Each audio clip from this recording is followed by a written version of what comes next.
šis video yra skirtas susipažinimui, kaip valdyti tiesioginius peradresavimus, arba kitaip pasakius, kaip valdyti skambučio logikas, kai skamba tiesiogiai į jūsų numerį. Noriu labai akcentuoti, kad yra du variantai, kaip gali ateiti iki jūsų skambutis su šita sistema. Vienas, kai yra skambinama tiesiogiai jums į jūsų mobilų numerį. Antras variantas, kai klientai ar kiti asmenys skambina į pagrindinį įmonės numerį. Įmonės numerį yra sudėliota tam tikra logika ir įvykus scenarijui skambutis nukreipiamas į eilę, o toje eilėje, toje grupėje žmonių jūs esate vienas iš dalyvių ir tokiu būdu gaunate skambutį. Tai noriu tik akcentuoti, kad dabar parodysiu funkcionalumą, kai skambutis ateina tiesiogiai į numerį. Taigi, dešinėje pusėje viršuje yra kiekvieno vartotojo nustatymai. Yra 4 pasirinkimai. Norint daryti peradresavimus, reikia pasirinkti kalendorių. Dabar svarbu suprasti, kad sistemoje yra būsenos. Kiekviena būsena gali būti suprogramuota iš anksto. Tai jeigu mes esame būsenoje ir mes žinome, kad mes nuolatos prie jos norime padaryti nustatymus, yra nustatymų mygtukas. Galime jį paslėpti, tai yra arba atidaryti. Tai papildomi nustatymai. Ir čia yra net nurodyti, kad nustatymai taikomi priimamiems skambučiams į mobilų telefoną tiesiogiai. Kai skambina standartiškai arba kai esate užimtas, reiškia, kalbate kitą liniją. Tai kiekvienu atveju galima pasirinkti skirtingai. Kai skambina tiesiogiai, kas įvyksta kaip pavyzdys, noriu, kad į telefono numerį būtų ir čia suvedu. Svarbu labai šitas pasirinkimas, kuriame parašyta pirmą, kaip įprasta skambinti į mano telefoną. Jeigu paliksit, tai pirmiausia, skambutis ateis į jūsų telefoną, o jeigu jūs neatsiliepsit, tik tada skambutis ateis bus nukreiptas į tą numerį, kurį parašėte. Jeigu šitoje vietoje tą nustatymą išjungsite, tai reiškia, automatiškai iškart skambutis perės į tą numerį, kuris bus čia nurodytas. Kai užimta, lygiai tas pats. Arba galite tą pačią taisyklę pritaikyti, arba galite pritaikyti kitą taisyklę.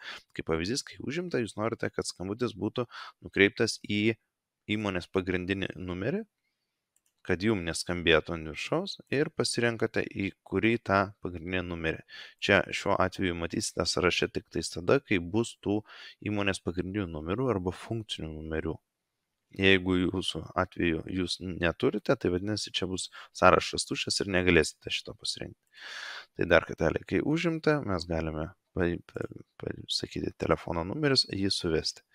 Yra 2 galimybės dar pranešti papildomai skambinančiajam kažkokią balso pranešimą. Kaip pavyzdys, jeigu jūs atostogaujate ir žinot, kad skambutis bus nukreiptas kolegai, jūs įsirašot savo balsu pranešimą, kad sveiki, šiuo metu atostogauju, netrukus atsilieps kolega, kaip pavyzdys. Ir tą pranešimą jūs galite įsirašyti čia, įrašyti garsą, telefono numerį suvesite, spausite rinkti, jūs gausite skambutį iš sistemos, jūs rodys jums mobiliajame telefone jūsų numerį, atsiliepsite, pasigirs signalas, įrašysite, padėsite ragelį ir tai atsiras šitoje vietoje, užvadinsite ir matysit, kad jūs galite tą pranešimą pokalbio praščioje uždėti.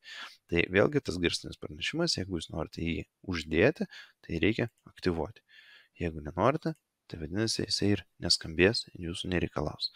Kita, kai padarėte šitus pakeitimus, būtinai išsaugoti. Dabar man išsaugoti neleis, nes aš nenurodžiau numerio.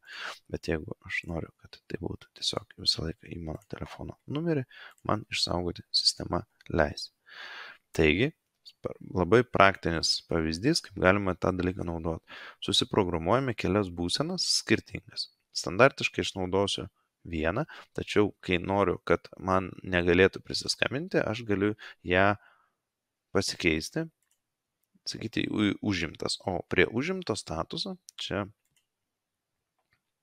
kai skambina, užsidėkime, kad tai yra pagrindinis numeris, kad man skambutis neateitų.